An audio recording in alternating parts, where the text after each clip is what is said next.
आज की इस वीडियो में हम बात करने वाले हैं top 5 Hindi dubbed anime to watch right now. अगर तुम एनिमे देखना स्टार्ट करना चाहते हो या कुछ न्यू ट्राई करना चाहते हो तो ये लिस्ट तुम्हारे लिए परफेक्ट है। अगर तुम्हें एक्शन, रोमांस या थ्रिलर पसंद है तो यहाँ हर टाइप के एनिमे मिलेगा। और सबसे बेस्ट पार्ट, ये सब हिंदी डब में अवेलेबल हैं, तो एक्सपीरियंस और भी एंगेजिंग हो जाता है। इस लिस्ट में हम कुछ पॉपुलर और बिंज वर्दी एनिमे कवर करेंगे, तो वीडियो को एंड तक जरूर देखना क्योंकि लास्ट पिक सबसे ज्यादा माइंड ब्लोइंग होने वाले हैं। अगर तुम्हें एनिमे पसंद है तो लाइक और सब्सक्राइब करना मत भूलना। चलो शुरू करते हैं। कोड गियास की स्टोरी एक ऑल्टरनेट वर्ल्ड में सेट है जहां होली ब्रिटानियन एम्पायर दुनिया के काफी पार्ट्स पे रूल करता है, इंक्लूडिंग जापान, जिसे एरिया 11 बोला जाता है। मेन कैरेक्टर लेलूट लैम्परूज एक इंटेलिजेंट स्टूडेंट है जिसके अंदर अपने फैमिली और सिस्टम के अगेंस्ट रिवेंज की स्ट्रॉन्ग डिजायर होती है। एक दिन लेलूट को एक मिस्टीरियस गर्ल सीसी से गियास नाम की पावर मिलती है जिससे वो किसी को भी एक बार कमांड दे सकता है जो वो मना नहीं कर सकते। इस पावर के साथ वो जीरो नाम का मास्क्ड आइडेंटिटी लेकर रिबेलियन स्टार्ट करता है ब्रिटानिया के अगेंस्ट। स्टोरी में intense mind games, strategy battles और पॉलिटिकल कॉन्फ्लिक्ट्स दिखाए गए हैं जहां लेलूच अपने दिमाग से एनिमीज को हराता है। लेकिन जैसे जैसे वो पावर यूज करता है उसके डिसीजंस का इम्पैक्ट उसके फ्रेंड्स और लव्ड वंस पर भी पड़ता है। एंड में स्टोरी सैक्रिफाइस, जस्टिस और मोरालिटी के कॉम्प्लेक्स थीम्स एक्सप्लोर करती है जहां लेलूच एक शॉकिंग प्लान एग्जीक्यूट करता है दुनिया को चेंज करने के लिए। टोक्यो कूल की स्टोरी केन कानेकी के अराउंड रिवॉल्व करती है, जो एक नॉर्मल कॉलेज स्टूडेंट होता है। उसकी लाइफ तब चेंज हो जाती है जब वो राइजे कामिशिरो नाम की लड़की से मिलता है जो एक्चुअली एक घूल होती है, ऐसा क्रीचर जो सिर्फ ह्यूमन फ्लैश खाकर सर्वाइव करता है।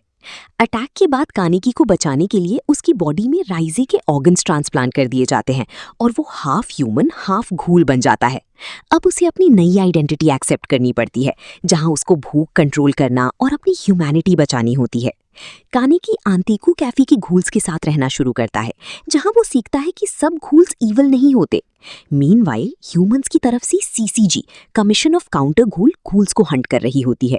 स्टोरी में इंटेंस फाइट्स, इमोशनल स्ट्रगल और आइडेंटिटी क्राइसिस दिखाया गया है जहां कानेकी अपनी जगह ढूंढने की कोशिश करता है, ना पूरा ह्यूमन ना पूरा घूल। जुजुत्सु काइसन की स्टोरी यूजी इटादोरी के अराउंड रिवॉल्व करती है, जो एक काइंड हार्टेड स्टूडेंट है विद अमेजिंग फिजिकल स्ट्रेंथ। उसकी नॉर्मल लाइफ तब चेंज हो जाती है जब वो एक कर्स्ड ऑब्जेक्ट रियोमन सुकुना की फिंगर को स्वॉलो कर लेता है, जिससे वो पावरफुल कर्स का वेसल बन जाता है। इस इंसिडेंट के बाद यूजी को टोक्यो जुजुत्सु हाई में एडमिट किया जाता है जहां वो जुजुत्सु सॉर्सरर्स के साथ ट्रेन करता है। वहां उसकी मुलाकात होती है मेगुमी फुशिगुरो और नोबारा कुगिसाकी से, और उनकी मेंटोर होते हैं powerful sorcerer Satoru Gojo. Story curses और ह्यूमंस के बीच बैटल को दिखाती है जहां नेगेटिव इमोशन से कर्सेस जन्म लेते हैं। यूजी का मेन गोल होता है सुकुना की सारी फिंगर्स कलेक्ट करना और उसे परमानेंटली डिस्ट्रॉय करना, even if it means sacrificing himself.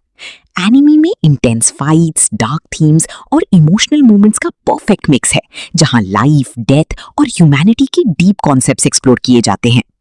Full metal alchemist brotherhood की स्टोरी दो भाइयों एडवर्ड एल्रिक और अल्फोंस एल्रिक के अराउंड रिवॉल्व करती है।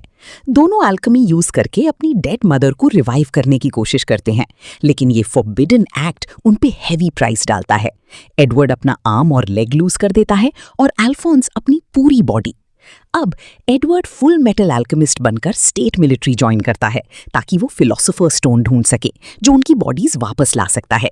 जर्नी के दौरान वो मिलिट्री कॉन्स्पिरेसीज, करप्ट सिस्टम और डेंजरस एनिमीज जैसे होमंक्यूली का सामना करते हैं। स्टोरी में डीप थीम्स जैसे सैक्रिफाइस, इक्विवेलेंट एक्सचेंज और मोरालिटी एक्सप्लोर होते हैं।